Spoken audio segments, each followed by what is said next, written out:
Hey, Patrick. Hey, Michael J. So, were you surprised at the bannings this week? Or non-bannings, I should say?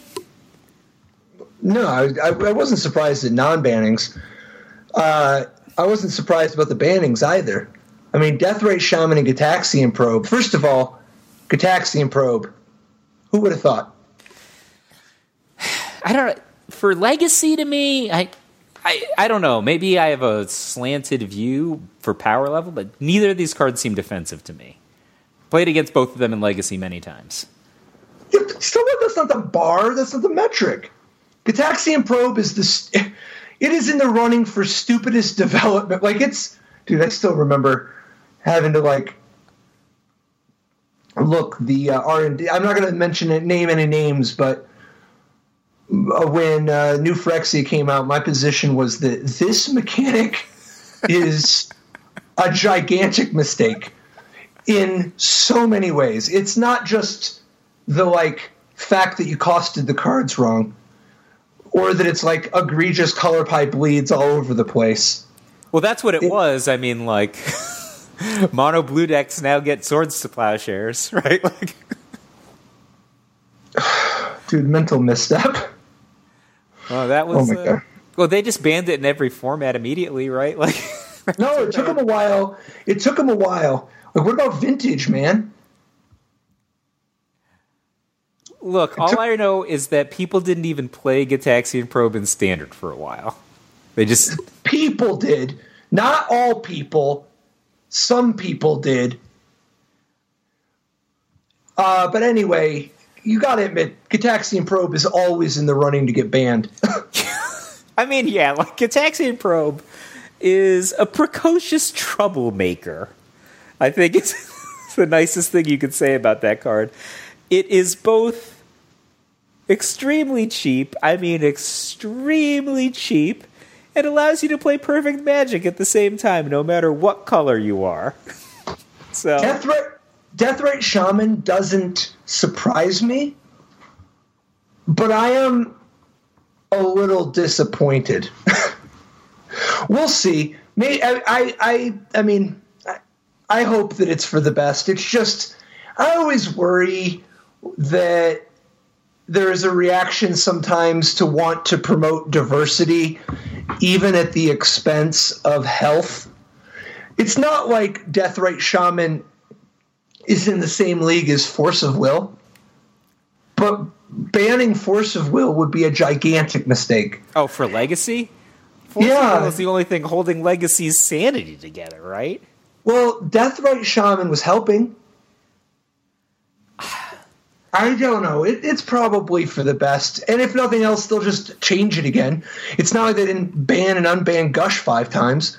I'm just saying that, like, whenever you want to ban a card that's, like, fair and makes the game more interactive, it makes me a little nervous compared to when they ban rituals or tutors or card draw. You know? I mean, is Deathrite Shaman too powerful, right? It's like... Yes. But that's not the question. Like, it is too good of a rate. How much better is it than Noble Hierarch?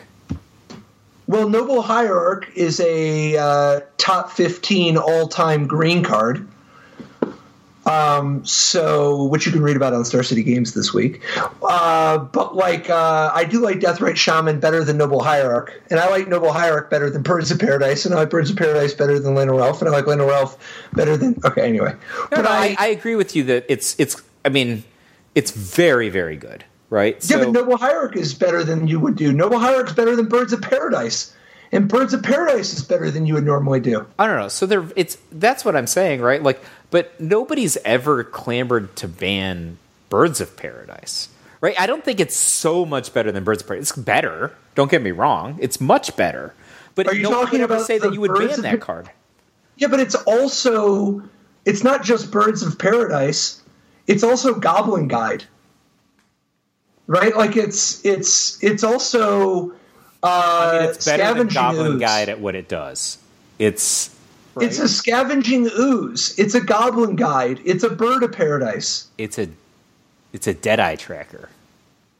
It does it all. I don't know, man. But the thing is, it's extraordinarily good for its cost. It's extraordinarily flexible.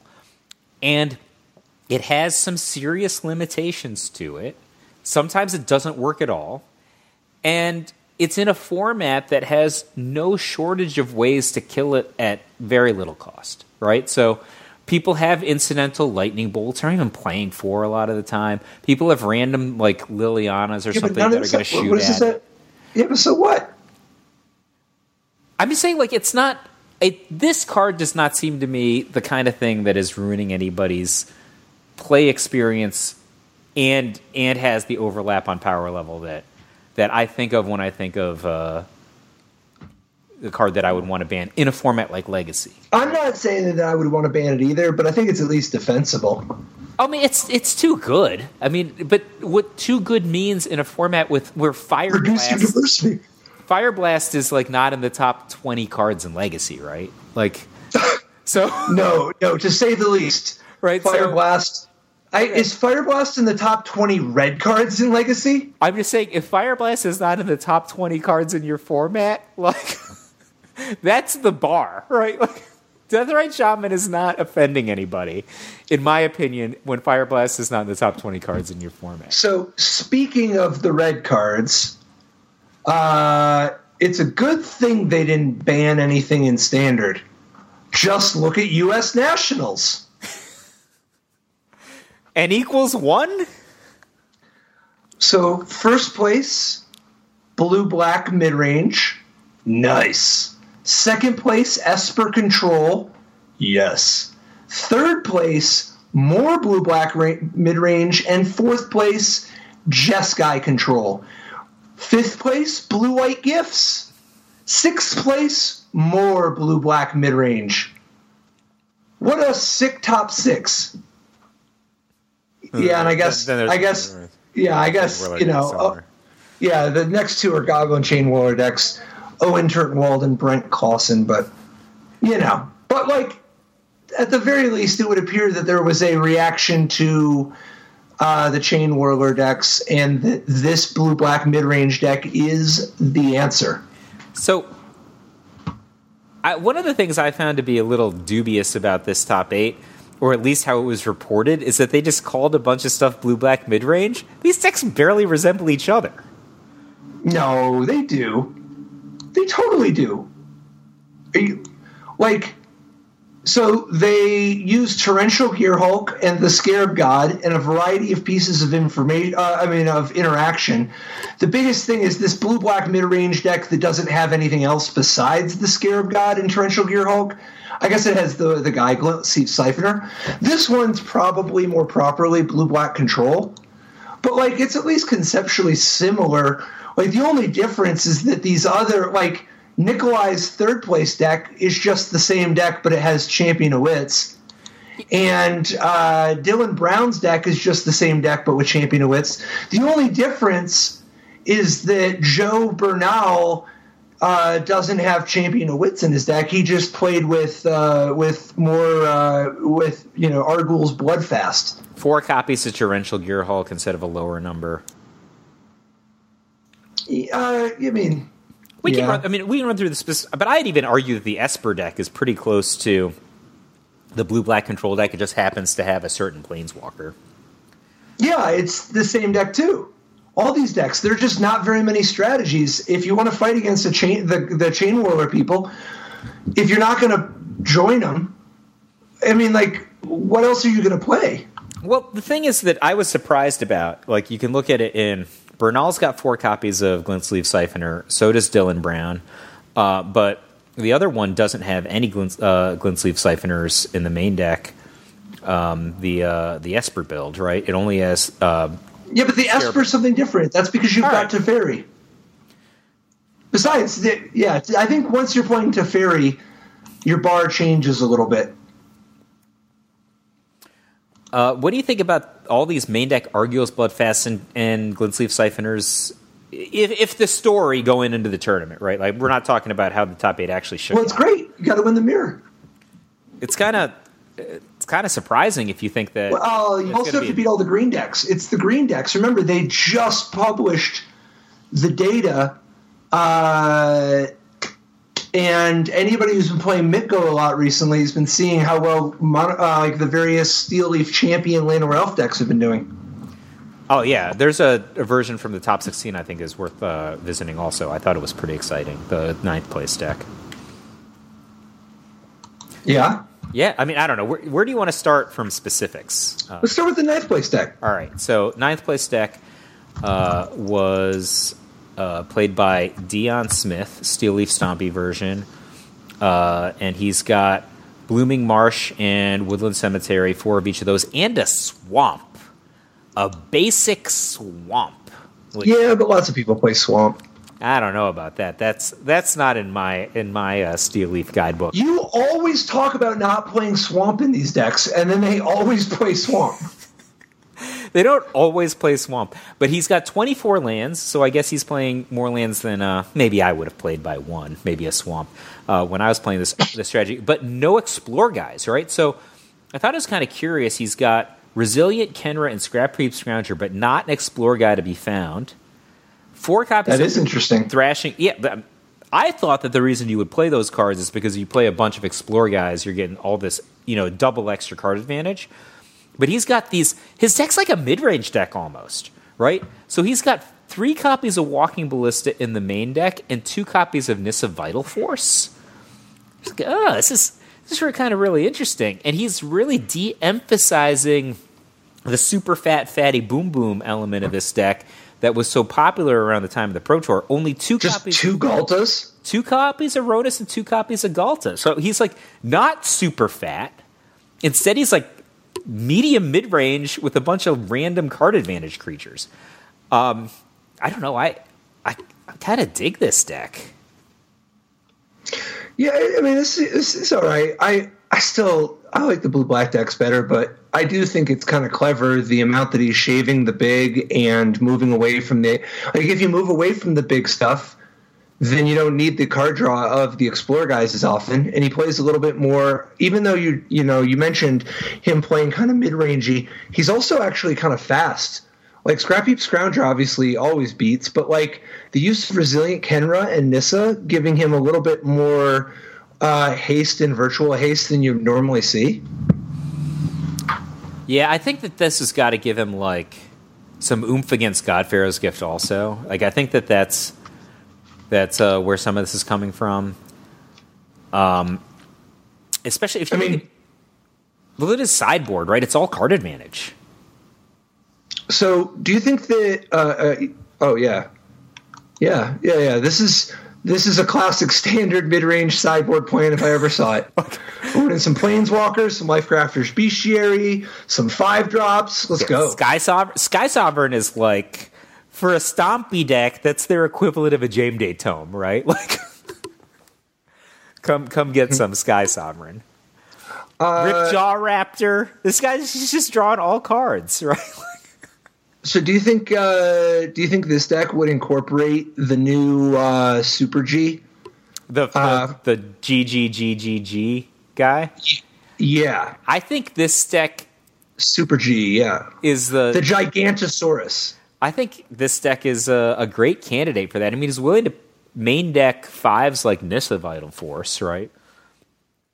I mean, and also that guy tag teams real well with like Ronus and Galta. I don't think you can play Swamp if you play that guy. Good. Get rid of that thing. I mean, what do you want the Swamp for? There's no black cards in this deck. There's the sideboard Scrounger only in the main deck. Yep. And after sideboarding, you've got Doomfall, Hour of Glory, Vraska. And you don't want to have your black mana shut off by the new whatever the Tectonic Edge. Yeah. Like a Field of Ruin, and then you just can never catch Field of Ruin, busting it up. Yep. Dude, Swamp is pretty dope. I think Gigantosaurus would rule that out. But I don't know. I don't think I'm the biggest Gigantosaurus fan. So what if you played Gigantosaurus, Llanowar Elves, Galta, and the Rampant Growth? Right? Like, Yeah. Okay, what about we cut black and play Blanchwood Armor?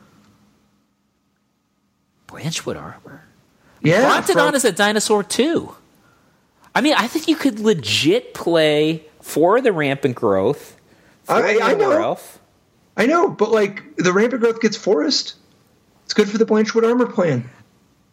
Or are you just not into the armor? I mean, I don't know if I'm into the... Maybe I'd be into the armor and side... I mean, Blanchwood armor seems unbeatable in the mirror match, right? Like, you just stick it on the biggest, hardest to kill thing that you have, and it will just, trample or whatever. But I don't know if I want to main deck it. And if I'm playing the rampant growth, doesn't Swamp get better?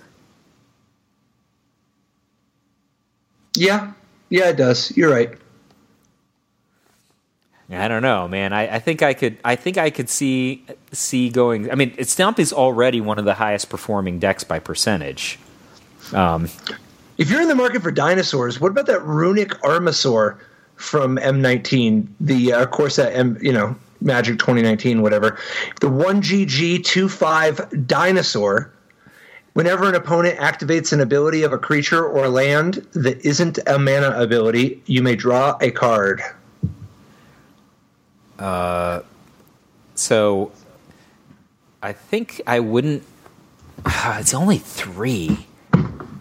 Three for a 2/5. I would think 3 for a 2/5 is like at least got your attention. Yeah, he's like in the same class as Brontodon, right? And you could play him on turn 2 pretty reasonably. Well, he also lives through Glorybringers and Chandras. This is a really powerful ability. Yeah. It's great again. It's, oh my gosh, like, it's like the best counter Karn. It's like literally just paces with Karn, paces with Bloodfast. Wait, why does he pace with Karn? Because remember, it's only creature or land, not Planeswalker. But like, okay, sorry, yeah, but like, so if you've got Runic Armasaur, and sadly, it doesn't interact with like if somebody rebuys if they play one of if they play, for instance, the Resilient Kenra out of the graveyard, the Runic Armasaur doesn't trigger because it's only out of stuff in play. But like, if you have a Runic Armasaur, it puts up a token resistance against the Scarab God. It's obviously, it's obviously pretty heavy-handed in its effectiveness against fetch lands. I mean, Hazoret, Walking... I mean, this guy seems pretty great against Walking Ballista, though, right? Incredible against Walking Ballista. I think Walking Ballista is, like, close to the best card. I'm not the best card in the format, but close. He's, like, in top 5. Yeah, he's incredible against Walking Ballista. He does he's not incredible, but he does something against Bomat Courier. And it doesn't interact with On-Crop Crasher or anything like that.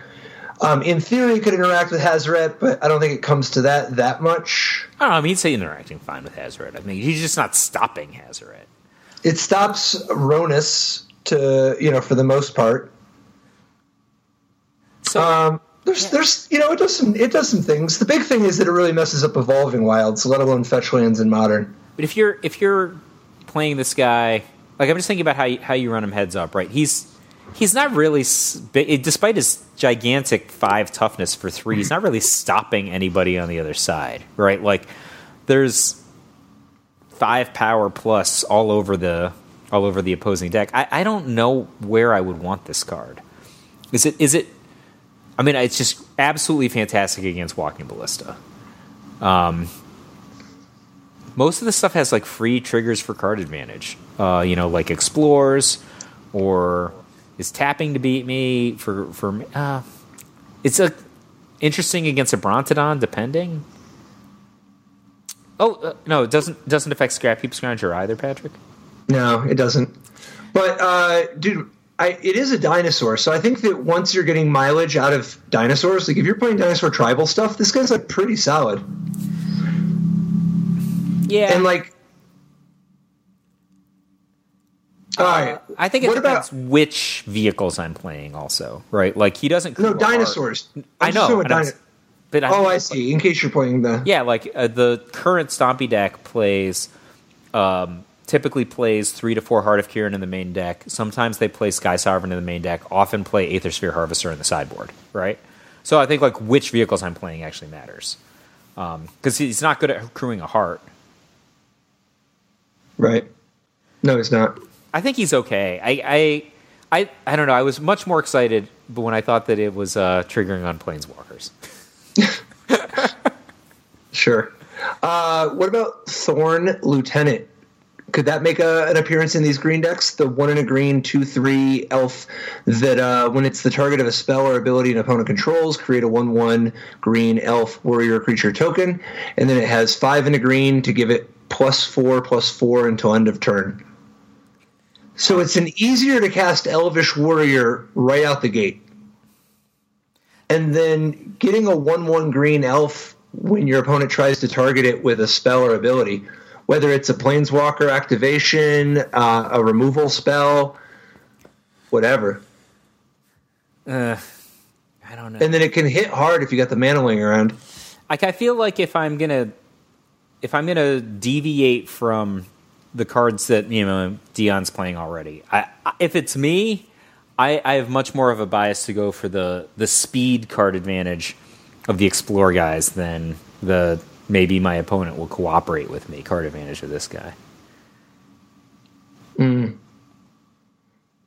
Yeah, that's fair. I don't know that the format lines up right for this guy yet, but I just he deserves a second look because of just how efficient he is. His mana sinks are good, which I think is one of the great strengths of this Stompy strategy at a macro, is that despite the fact that they can come out on turn 1 with Llanowar Elves, and then they're, slamming Steel Leaf Champion on turn 2 or Bronton, etc., their mid-game is very strong, right? Because they've got, tons of stuff to do with Resilient Kenra, Walking Ballista, casting Planeswalkers, activating Ronus, etc. There's just a ton of stuff to do with their mana.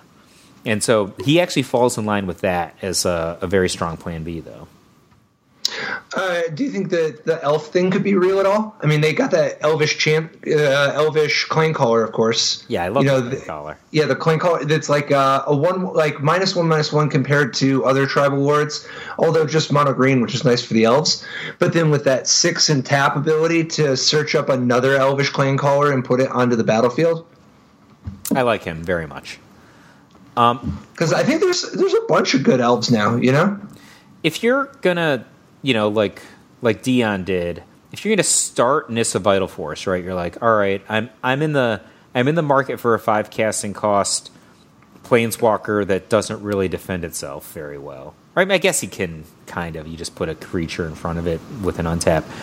Would you err on the side of Nissa Vital Force, or would you consider Vivian Reed at the 5? Well, I would certainly consider Vivian Reed, but it would also really, I think, end up depending on just how much that -3 ability is looking like where I want to be. Yeah, I guess Nis is very powerful and also great offensive ability, right? Like you could just slam, an opposing, when they tap out for Teferi. When you're just main decking 4 Thrashing Brontodons, there's a little bit less reason to need Vivian Reed. And the black mana isn't exactly... that's also doing some of the stuff that Vivian Reed does regarding removal. That's fair. Man, Thrashing... Also, you're just not going to be in for Vivian Reed's card draw grinding if you're not in for Jade Light Ranger, Yeah. But in your heart, you're just already in for Jade Light Ranger. You're not... But the thing is, it might be a different deck, right? It is. I'm just wondering, is there an incentive...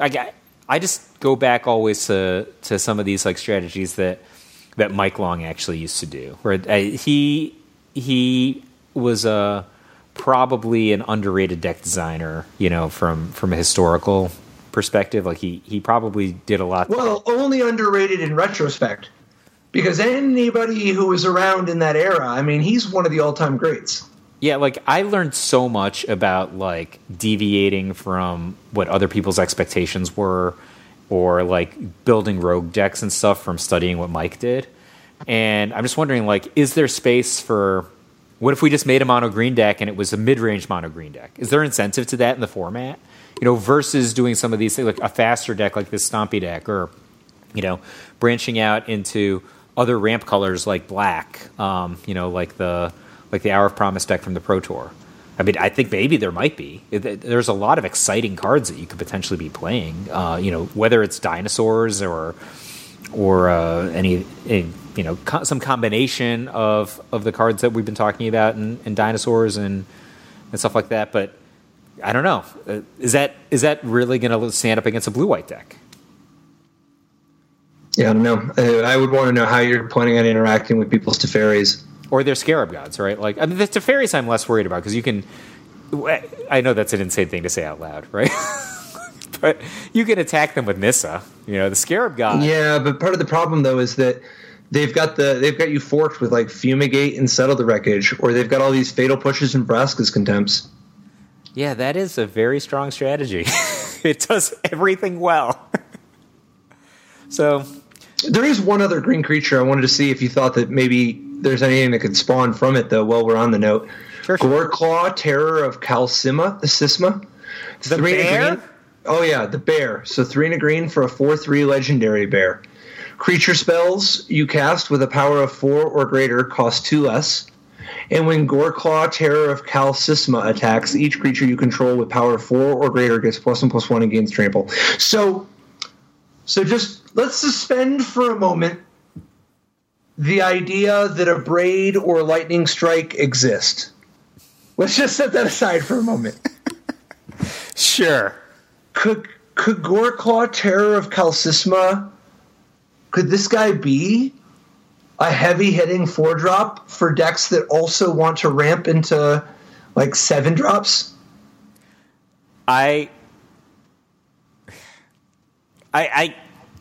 mean, I'm even stretching away from not believing that there's a Abrade for a second. I just don't know when I would want to play this. Like it when you have a 7-drop that you want to play 2 turns ahead of schedule. Yeah? But what 7-drop is there that I want to play so much that I will play this? Like it's fragile. It's a bear and he's not a 2/2 for 2. Fine. I can get past the Melvin and me can get past that, or Vorthos, whatever it is. Can get Daragaz reincarnated. That's who. That guy on turn 5 is like better than most of the 5-drops people play. That guy did not make my Dragons deck. I thought about it. He did not make my Dragons deck. But I don't know. I don't like this card at all. Dude, what about in Modern? The 2 cost, like, what is he, like a 5/6 that you can only play if you can only cast, you can only use him, or only play him using mana from creatures. But, like, if he costs 0, You're talking about a format with Lightning Bolt. All right. Yeah, let's I saw this card. I'm like, oh, maybe they gave green an interesting. No, not at all. What? Like, if it had a 4th toughness, maybe I would just think about it for a second. I have no idea why they would give this 3 toughness. They don't want anyone to play it. Dope. No, it's dope, dude. I think. Come on, have a little empathy. The card is dope.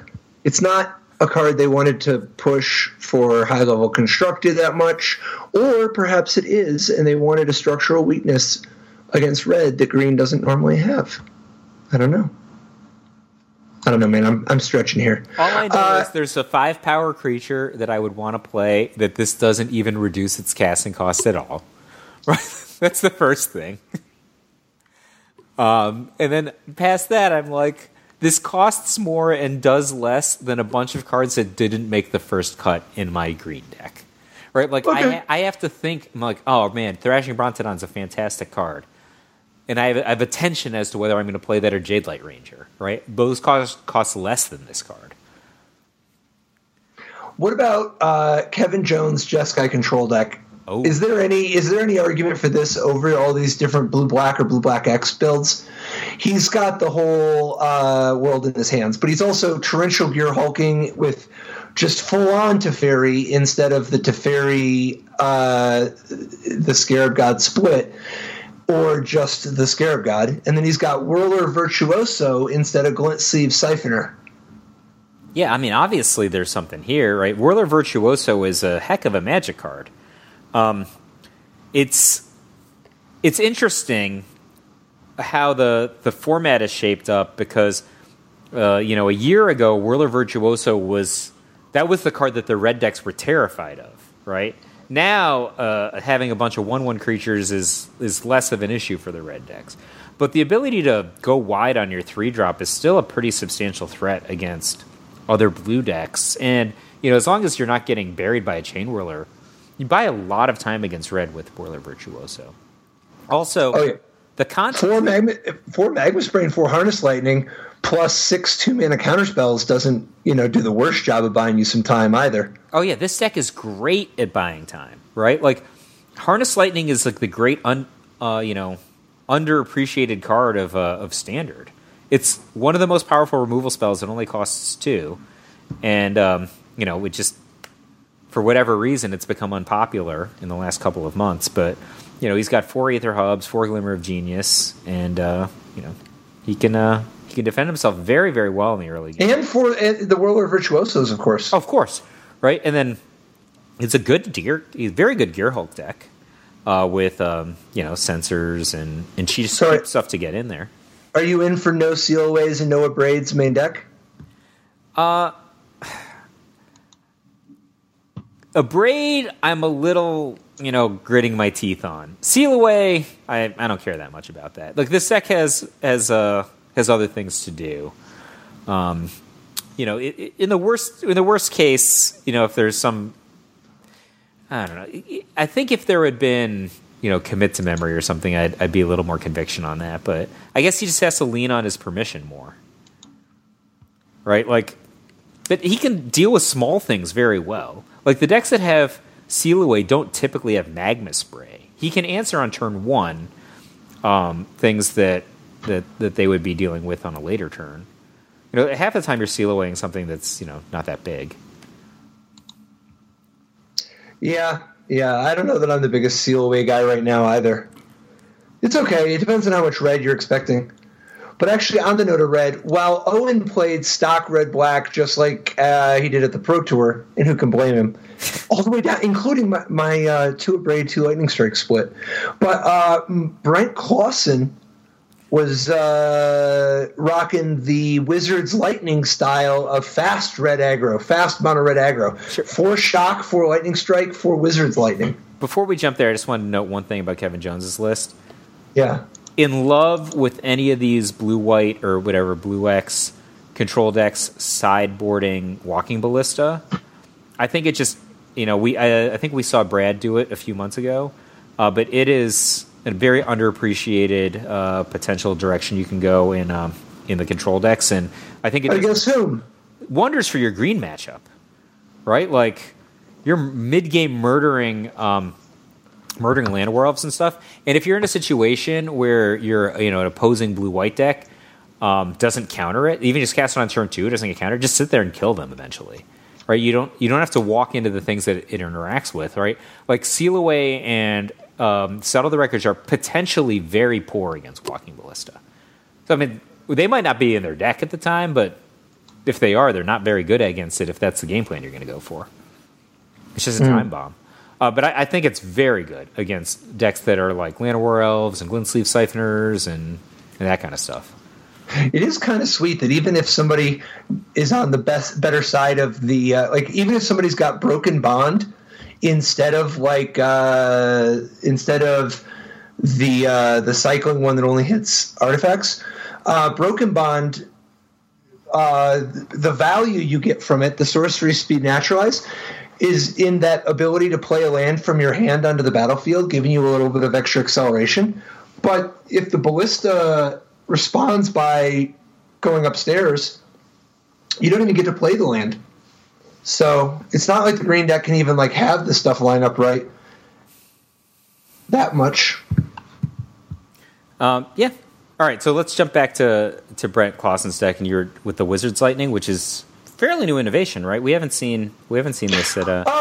It hasn't been widespread adopted, but it put up. There were a couple, just leading up to the Pro Tour, I did an analysis of every single. Every daily event, all the public facing deck lists on the Wizards website, aggregated them all to try to find a red list, to try to find what the aggregate red list looked like. And I'd say there was more than 5% Wizards Lightning style mono reds. It's never been that popular, but 5% of mono red decks. Or red black, So it's never been that popular, but it's, been consistently about 1% of the field. But in this deck, it's going to get the discount decent amount of time. He's got Soul Scar Mage and Gitu Lava Runner are both wizards, right?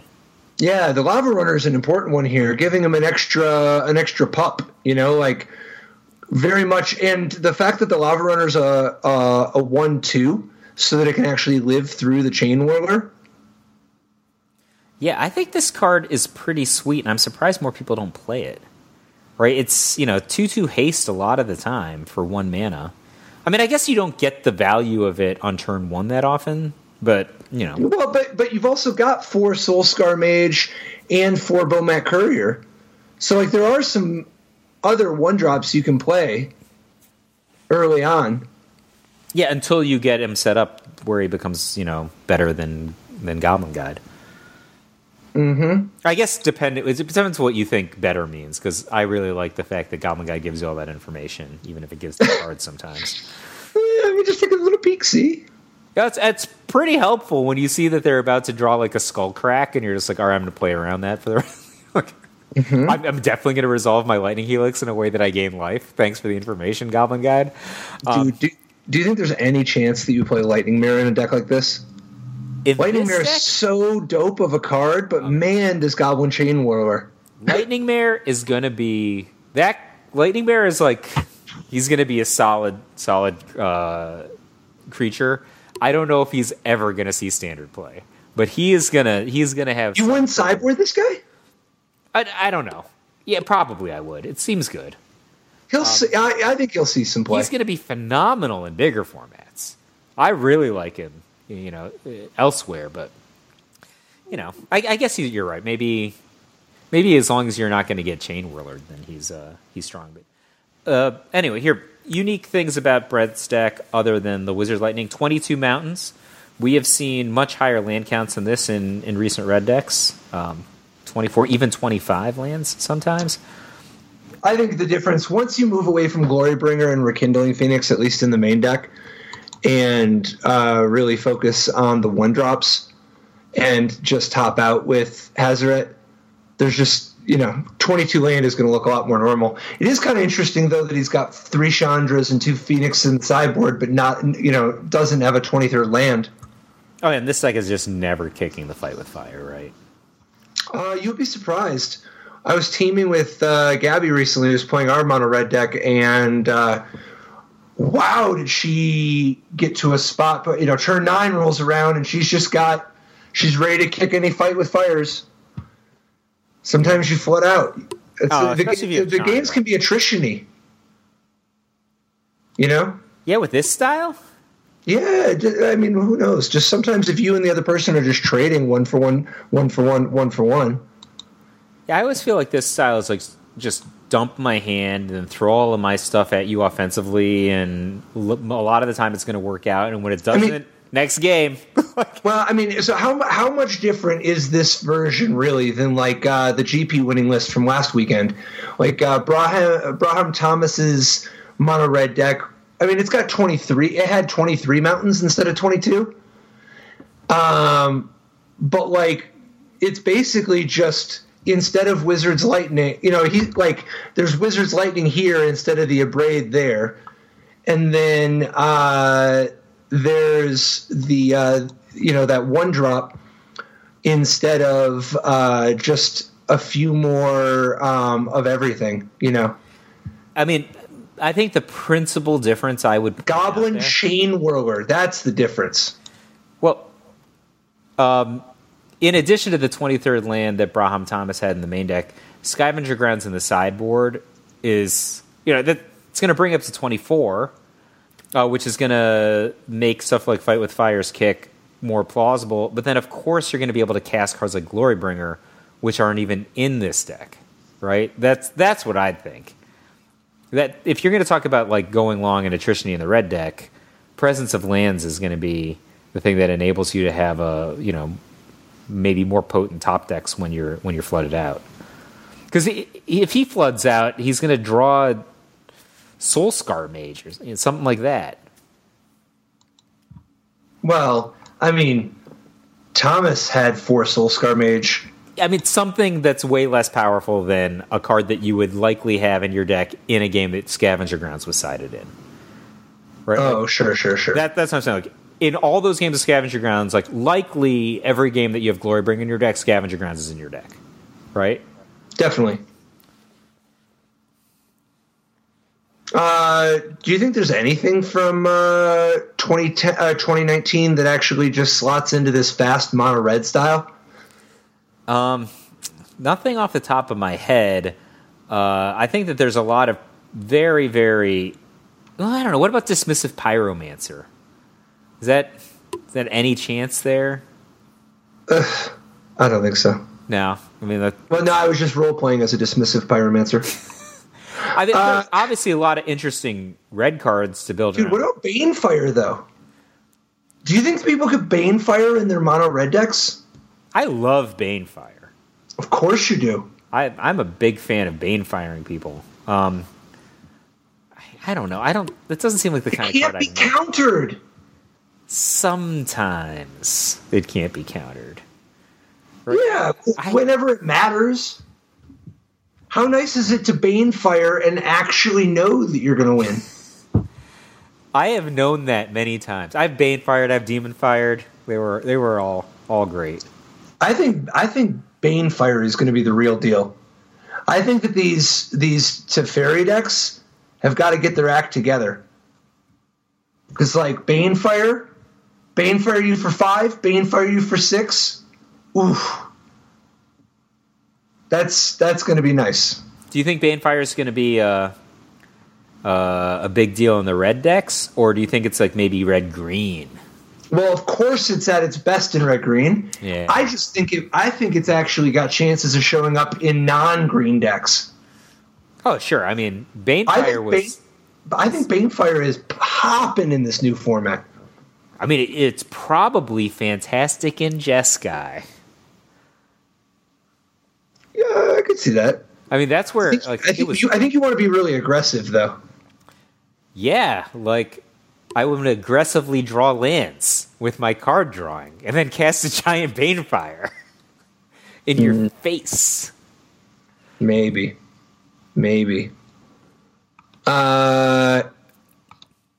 Is there anything to really enable Jeskai in this new set? Because I don't know, man. I think that the mana is a little bit tough. And I just don't know why we're Jeskai, unless we're control. And if we're actual control, I think maybe you just play one Banefire because Mize. I was thinking it's pretty dope to go find it with your Azcanta. Yeah, I think that's going to be a thing. The other thing is like, what about Cleansing Nova? Do you think? I think Cleansing Nova is a real interesting design. Cleansing Nova is pretty good. Like, so you lose the life gain that you would have got from your Fumigate. But in exchange, you get the alternate mode of Shatterstorm and Tranquility, like being able to destroy all artifacts and enchantments instead. Yeah, so like Fumigate was so bad in the mirror match, and Cleansing Nova seems so awesome, right? Like you could just kill all their cast outs, all their... I mean, it could just be 2 or something, right? And it would be very solid. Or you could like kill their like non-flipped Azcanta, stuff like that. You have to not be playing cast outs in Azcanta yourself, though. I guess you could play Azcanta, but you could just time it right? You could be cycling your cast outs instead, or you can, some versions have played like, commit to memory instead of cast out, right? And I'm going to quote in that slot. So, if you're playing Cleansing Nova, and you probably wouldn't play. Maybe you don't play. Maybe you don't play like the 2 casting cost one. I'm not sure, but like I do think this card is very interesting and is going to be a player. I just the details are a little fuzzy for me right now as to what else you would play with it though. Sure. Yeah, it does seem like it's going to require a different look at the format, like a different way of thinking about the format. Yeah, but not that far off, right? Like, no, just not at all. See where the format goes. What do you think about Leonin Warleader, the new hero of Bladehold? This is that 2 white 4/4 that when it attacks, you create 2 1/1 white cat creature tokens with lifelink that are tapped and attacking. I mean, in the abstract, this card seems awesome, right? I just don't know if I would ever want to play it. That's the thing. Why not? It seems awesome, right? 4/4 for 4. This card does seem awesome. Like, sign me up. Wow, it has built-in life gain and built-in card advantage. Wow, this seems awesome. When I say I just don't know where it would live, right? Like, do you play it in a green deck? Do you play it in I think white. I think a white deck. Like a life gain theme deck? Do you play it in like a white deck.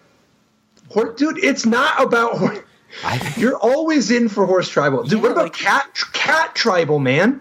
So Leonin Warleader gives you 3 cats, and you've already got the Regal Caracal and the green one. And then Leonin Vanguard is the new white 1-drop, because you certainly need something else besides Sacred Cat. At the beginning of combat on your turn, if you control 3 or more creatures, which lots of the cats are good at, Leonin Vanguard gets +1/+1 until end of turn, and you gain a life. That's pretty good. Yeah, right? And I'm going to make a horse when all that stuff happens, right? No. But, like, dude, like, I think, like, Cat Tribal with, like, a little, like, a Soul Sisters type of sub-theme. Would you play the enchantment, the 1 casting cost enchantment? No. You're talking about the one that Johnny's Welcome, whenever a creature enters the battlefield, you control, you gain life? No, I want to be more focused on the cats and not the life gain sub-theme. If I'm playing Johnny's Welcome, I want to be doing some kind of sick Lich's Mastery combo or something. Yeah, I think this card is awesome. I don't know. Like, something about it rubs me wrong. Dude, what about a Johnny's Pride Mate? That's a cat.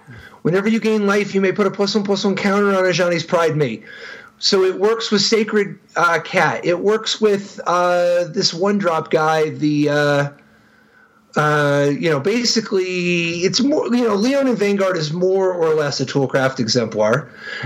And then it works with Regal Caracal and Leonin Warleader.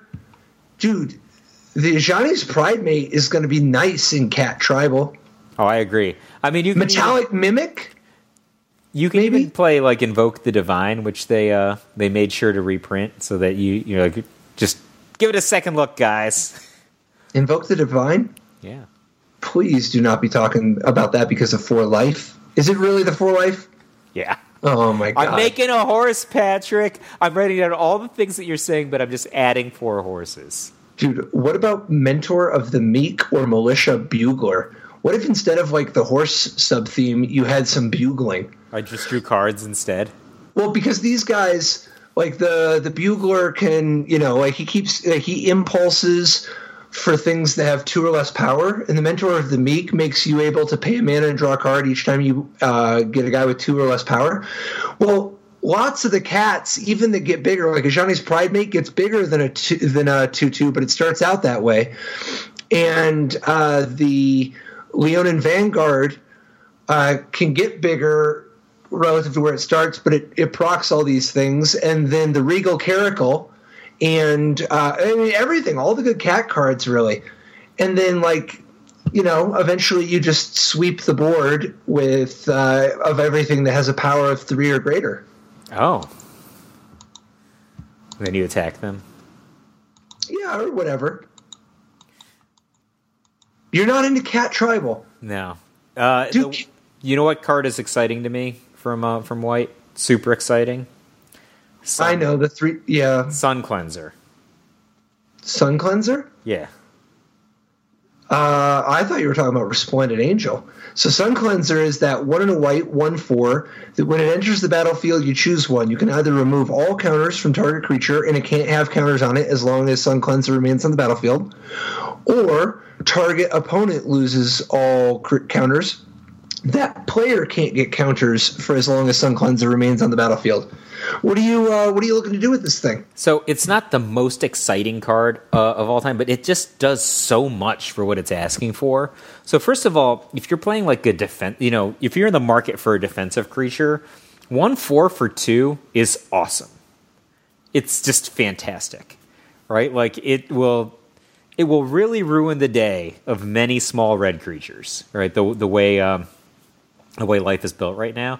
And do you remember last year you played that red-white deck with the Sunbird's Invocation? All too well. This guy is seems much better than Tocatli, the Tocatli 1/3. No, but he can't stop everything at once. His body is way better. Yeah, but if you just target the opponent, they just don't get any more energy counters, which is what you had the Tocatli for, right? So I understand energy's not as popular as it was then, obviously because they banned Attune with Aether, but if you're going to play against Kevin Jones or perhaps Yellow Hat, they're not getting any energy at all to Harness Lightning your guys, right? Like, that's actually a thing. Like, it just turn off all their Harness Lightnings just by having this guy in your deck. Separately, I think the most useful thing that he's ever going to do is you're just going to use him to 187 Walking Ballista. Which, right? That is nice. That is nice. Like, if they don't have 4 counters on Walking Ballista already, he's just going to kill him clean. You probably take 3 damage, but he's going to kill him clean. And if they've got 4, they're like, they have to make a decision whether they care about your 1/4 body or not. But it's fine, especially because specifically in white, they either need to fight a Walking Ballista by hitting a tapped creature or an attacking creature, and Walking Ballista just might not attack you. So this gives you a great option there. Also, that is pretty great. You're right. That is pretty good. On the red-white front, unlike the Tocatli guy that you had, this guy will hold off most creatures, forcing them to play a second creature just to get through a 1/4. Then if you're playing Sweltering Suns, that's a sweeper that will kill their guys, presumably, but doesn't kill Suncleanser. So then they have to play 2 more guys to play into your sweepers again. I think all that together, none of it's super exciting. But he does all of it, and he only costs 2. Right? So that's why I like Suncleanser. That's reasonable. I could see it. It's going to depend on the metagame, but it doesn't really take that much for a 1/4 for 2 to get exciting. Yeah, I almost wish he had Defender. If he had Defender, I'd be like, ooh, Suncleanser. But the fact that he could attack on his lonesome makes him less exciting. You just want Arcadia Sabbath, people. Dude, okay, what about Pirates, man? Departed Deckhand is a new pirate 2-drop, 1 and a blue for a 2/2 spirit pirate. And whenever it becomes the target of a spell, sacrifice it. And it can't be blocked except by spirits. And it also has 3 and a blue. Another target creature you control can't be blocked this turn except by spirits. So 2/2 mostly unblockable. You're clearly primarily interested. If you're into this guy, it's got to be for types, good types, right? Well, he's reliable damage. He's not that reliable. But the nice thing is that this is not the same as the Skulk and Ghost ability, because what spell wasn't going to kill this guy anyway? I guess Blossomy Defense can kill him, but at least he's not dying to every random activated ability, right?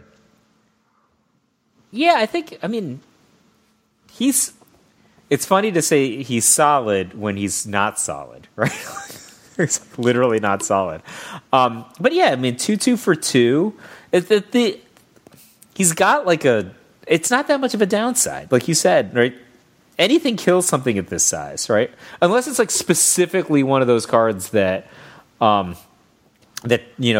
something -1/-1 or deals 1. But usually those cards have an extra upside that won't trigger because you sacrifice it, right? Yeah, no, you're right. But, like, you know, it is a little worse from that dimension. But like Vraska's Contempt or whatever? No, I was just thinking that would still kill it, right? Like, yeah, but you're not going to get the upside. They won't gain the 2 life. Yeah, I think, you know, it's I don't know, you think pirates? I don't know, man. What other pirates are you going to play, though? Yeah, I mean, there are a lot of cool pirates. The only thing is, if I'm in the market for black and blue, we already have a model for a great black and blue creature deck, and it's not pirates yet. And if it wasn't pirates yet, I don't know that Departed Deckhand is the pirate that, you know, pushes us over Champion of Wits and the Scarab God. No. In terms of other blue cards, though, I know you always love this type of stuff. I wonder if this one lines up right for you. Mystic Archaeologist, 1 and a blue for a 2/1. That you can pay 3 blue to draw 2 cards. I think this card is conditionally phenomenal. Right? Like, you've played in the past that guy that was the same thing, except for 1 mana less, you only got 1 card. Yeah, Azure Mage. Right. Azure Mage was a beatdown. I mean, right. You just get them, or you just play it and then you smash them a bunch, and then, like, they try to kill it and you counter their kill spell, and then, like, in the mid-game you just draw a bunch of extra cards. This guy does the same thing, except for 3 UU, draw 2 cards at instant speed is insane. I mean, I know you have cast the card Jace's Ingenuity, right? You've cast that in a tournament? Yeah. I don't think I've ever lost a game that I cast Jace's Ingenuity. Lifetime. Like, just cast it. That tournament I played, where I played the blue-red deck, the Deceiver Exarch deck the first time. The first time I cast Jace's Ingenuity was in the top 8, and my opponent was playing the Deceiver Exarch Mirror. He just looked at me and picked up his cards.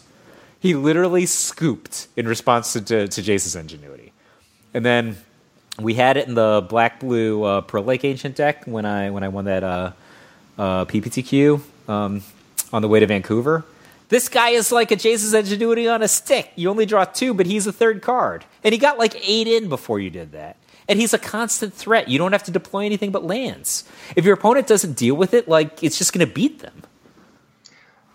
So while it is true that this is not the dream 2-drop against somebody who has 2 mountains already. No, it is not. What do you think about this guy on turn 4?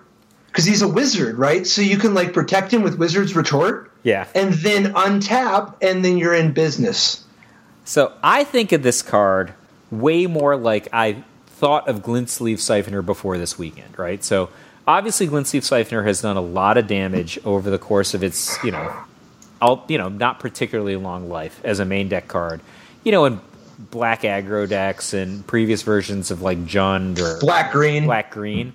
But it's been largely relegated to sideboards of black-blue decks in the last couple of months because of Goblin Chain Whirler. Before this weekend, people were playing Kite Sail Freebooter because they were so terrified of Chain Whirler. I think this is like maybe the blue-white version of that, right? Or maybe redundant. I think this card is like, I don't know if I ever want it in the main deck. I mean, I'd have to have a very specific deck, like you said, maybe a wizard deck or something like that. Actually, he's a wizard. Maybe he's good in the prowess deck. I don't know. But he just seems awesome to have in play. Like, if you're playing a blue-white, specifically a blue-white control deck, right? Whether it's Approach or something like Teferi deck or a Karn mid-range deck, you're just staring at the Mystic Archaeologist, you're never going to beat this card if you don't get it off the table. It will demolish you. I don't know. The opponent's just going to be playing lands. I can imagine the games where you draw 4 extra cards in one turn with this thing. Yeah. Oh, yeah. I just think that, it's great that it has that ceiling, but Wizard has got to be a big part of the equation to get you in the door, unless you're using it as like a 6 sideboard, but or in a format that it's hitting from an awkward angle. But there's some other exciting Wizards in this set, right? Wizard Tribal has a couple of really good rewards in the form of Wizard's Retort and Wizard Lightning already. But what about Exclusion Mage, the new guy, 2 and a blue that is a 2/2? human wizard, and when he enters the battlefield, return target creature an opponent controls to its owner's hand. So it's a mana war that can't get stuck, but can't bounce your own stuff. So this card looks great. I just wanted to shout out on the exclusion mage. The artist did such a great job on this card. Before I knew, so Qal Sisma, which is a great name for an artist to have drawn exclusion mage. Before I knew what the card did, and I'd barely registered the name, I was just perusing through the spoiler. I looked at this and I'm like, wow, I bet this is a Mana War variant, and I was right. And that's nothing about my brain, right? That's about how great Qal Sisma did with the illustration. Just, I think it's super appropriate to what the card does. Is my main point. But yeah, this is like the best Mana War that we've had since Reflector Mage.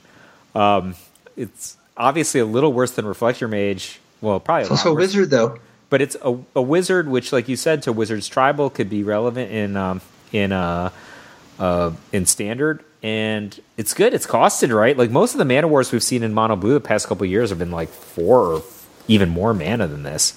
So I don't know. Like it's like when I say it's not as good as Reflector Mage, obviously that's the case. Reflector Mage was banned in Standard. It was the most warping card that we'd seen in a while. So it's not as good as one of the most warping cards we'd seen in Standard in years. But it's most of the way there, right? I mean, I think even just comparing it to Mana War was great. Yeah, and tournament playable card. A number of cards that are worse than Mana War have seen play. I mean, Mana War was like won the World Championship that year, right? Jakob Slemmer. Yeah. Yeah. So, and it was in Justin's deck too. So I don't know. I think this is kind of an exciting wizard if you're looking to flesh out a wizard deck. Plus, I know that you're always live to be interested in Omen Speaker. Yes, Omen Speaker is the bar. That's how come I knew that I liked Suncleanser so much, because as a defensive creature, he's so much better than Omen Speaker. And Omen Speaker is the bee's knees. Omen Speaker does everything you want, right? So he's a 1/3 for 2, so he's good at blocking little red creatures, which is his main job. It's not that good. It's full on. They play like Scrap Heap Scrounger, Oncrop Crasher, Goblin Chain Whirler. He's solid against Earthshaker Kenra after the first turn. He's not very good against Earthshaker Kenra. After the first turn. He's very good after the first turn. And he's pretty good against Bomac Courier, though. I think it's not Omen Speaker's time, to be frank. But I would always look at Omen Speaker and reminisce nicely that it would help me draw my lands if that's what I wanted, or help me draw action if that's what I wanted. But I don't think I would be sideboarding Omen Speaker in the current environment. It's not big enough. It's good against black though. If zombies are good, it'll hold off a 2/1 zombie. Maybe your dismissive Pyromancer is the wizard you're looking for. It's a 2/2 for 2, but being able to get a little bit of card selection and then having access to a little bit of removal, it just doesn't seem that aggressive of a rate. No, but I mean, sometimes, especially in a red 2-drop, like, you don't need it to have an insane rate. You just need it to hit the curve right. And, like, sometimes this thing will kill something that is pretty tough, right? Like, it can be, as long as it's sitting in play, they can't Glorybringer you. You get to shoot the Glorybringer before it attacks because you can do the ability, you know? Oh, yeah. That's I think it's one of its main functions is to kill the Glorybringer. Maybe. Because the thing is, he's pretty easy to kill before you line up the Glorybringer. Every Shock Magma Spray and more expensive than one card is going to knock this guy out. But he's good with, like, a Spit Flame. Right? Good little... Yeah. Or, like, a Scrap Heap Scrounger. He's a good little setup, man. Yeah. Any kind of just shenanigans, you know? Particularly if they end up, which they always seem to, you know, just increasing the amount of graveyard interactions again. Yeah. So, let's jump back to an idea you had from earlier in this convo. Blanchwood armor. This card has been really successful at other times in Standard. So, is there a hexproof guy that you want to put this on? Mono green. I mean, that was. I don't know. Are you talking about Vine Mare? I mean, that's so tough of a way to do it. Vine Mare is the 2 green 5/3 hexproof that can't be blocked by black creatures. But when Blanchwood Armor was awesome in Standard before, there was a variety of 2 casting cost cards that either couldn't be blocked easily or were hexproof, right? And, just it's kind of like my guy with Blanchwood Armor against your deck was the race. I don't know if I love it in the abstract, unless it's a sideboard card. As a sideboard card against a deck that you don't, they're going to have so much removal if you're playing a green deck. But the removal is like Brontodon, right? They're going to remove Vraska's Contempt. They're going to remove the Blanchwood Armor. Nah, dude, I'm talking about Vraska's Contempt.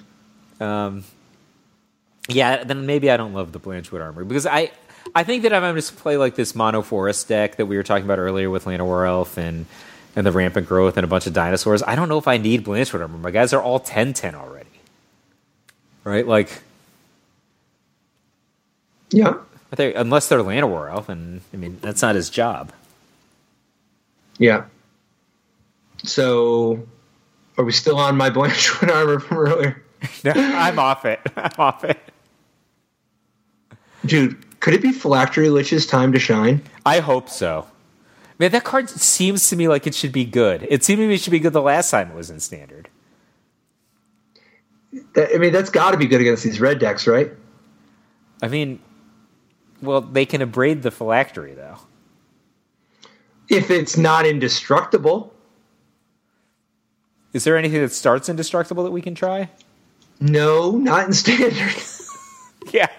I was like, the first thought I had was just like, man, I'm going to put this on my, treasure map or whatever.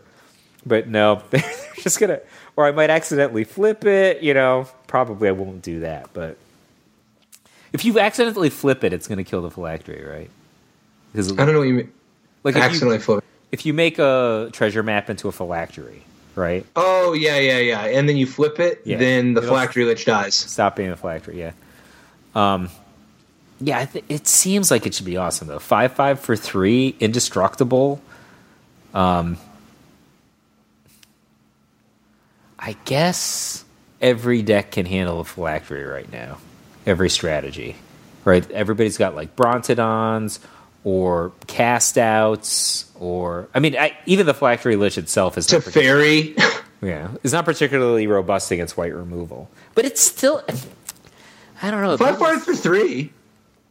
Yeah, it seems like it should be insane. You got to work for it. But yeah, it seems like it should be playable. But I don't know. I'm not optimistic with how it lines up against the format. Although, speaking of lining up against the format, is there any format where Isolate lines up right? This is that white instant exile target permanent with converted mana cost of 1. Exactly 1, not 1 or less. 1. No. You're never going to be this desperate to kill somebody's Curd Ape Wild Nacatl type, right? Like, it's just not flexible enough. You would never do that. I mean, if I had this on turn 1, if I could just guarantee myself to always have this on turn 1, I'm not sure that I would still want to play it. Like, that's the thing. It's just It's actually still using space in your deck. If you're playing against green, like, look at the Stompy deck that did well at Nationals. It didn't even have Greenbelt Rampager, right? The only thing you're killing is Llanowar Elves, right? Like, I don't think I would want to play this card just to kill Bomat Courier, or just to kill whatever random 1 casting cost creature was in the red deck when I'm sacrificing all the flexibility of the other options I could have, right? Like, there's something you can remove bigger creatures from the game as long as they're tapped, or it's using a slot that could be gaining life. There's just, I don't know, not nothing about it that I like. Obviously, instants in general are very valuable, but I don't think so. No. Yeah. It's going to be... the chances are slim. All right. one more to go out on if I could. Out of the artifacts, actually, what's your pick? Are there what's the most compelling artifact that you've seen in here? Specifically, artifact. Yeah. Or do you have another card in mind? I was actually going to go in a different direction. The 6 casting cost Dragon Legends have really Elder Dragons have really grown on me in the last week. Just the 6 cost ones. Specifically the 6 cost ones. Oh, wait, just specifically Palladium Wars? And Vivictus Asmati. Right, so, I was already high on Chromium, right? That doesn't... Chromium is Michael J. quotes. Yes, you were already high on Chromium. Got it. But Chromium's in a... to me, Chromium is in a special place, right? It's in my sideboard, and I've got 4 of them, right? That's where I'm starting with Chromium. 4? Yeah, that's where I'm starting. You're not starting with 4. But anyway, keep going. So you got Chromium in the sideboard, and you're high on it. Go ahead. But Vivictus Asmati and Palladium Wars, both of them, I like Palladium Wars so much more than I like Palladium Wars for the first week or week and a half that I'd seen the card. It's just beautiful. You just cast it, and it doesn't go anywhere. And then when it's online, it still defends you. It has vigilance. Yeah, it's got a little bit of a Dragon Lord Ojutai thing going, right? It's really cool. It's a really cool card. Oh, yeah. I before it's just this is just a big dummy. But it's not. It's a really cool card. And then... it attacks, it blocks, it's thick. And Vivictus Asmati, I think, Vivictus Asmati is gonna get me out of so many problems. You're just how am I gonna deal with that? Vivictus is gonna get me out of it. I don't know what's gonna happen next, but Vivictus is gonna hook me up. I think Vivictus I might be a little cooler on Vivictus than you, but I'm in for Palladium Wars. Yeah, I don't know. I both of them I like so much now. I like Palladium more, I think, but I think that I will lean. Oh, that is funny. Yeah, well, I think I will lean on Vivictus more. Right, Vivictus is just going to be it's going to be my spring in the desert. Maybe it'll be full of mud. Well, it'll definitely offer you hope. I just think it's a mirage. It's possible. Vivictus is the... No, it's okay. It's fine. It's fine. It's okay. Is your dragon strategy going to use Rupture Spire? I wasn't planning on it. Talk about a card that is the antithesis of the Michael J. philosophy. Wasn't planning on Rupture Spire. Dude, I played Rupture Spire at the Pro Tour. Which one? Twice. Which two? Which time? Yeah, in block. Of course I played it in block. Of course, right? It barely counts. Right. And then I also played it... I played a pretty sick many-color deck a little bit. Same era, but at Worlds. Yeah. You got to do what you got to do, man. It's just when you're I played it in block. That's just when I made the Vinelasher Kudzu version of Critical Mass that Antoine used at Worlds that one year. Why did you cut Gnarled Mass? Because it's not block. In Standard, we don't play a vanilla 3/3 for 3. It's just, you can ruin my rep by not playing Gnarled Mass in Standard, I guess. I just know that when you're relying on tri-lands, you got to use what you got to use if you're going to splash Esper Charm and Bloodbraid Elf. But if you're just trying to get yourself 3/3s for 3, I don't know if you need to pay 2 out of your land. Right? You've already handicapped yourself enough.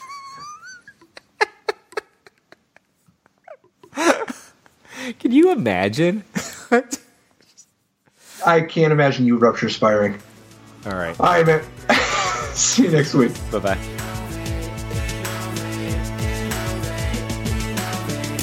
Life didn't work so great. Tried to play dredge, use a jailer hate. Ghostly prison waiting for my untapped phase. Your core trapped in amber stasis state. Lost a lot of friends, got left behind. Had to find a way not to lose my mind.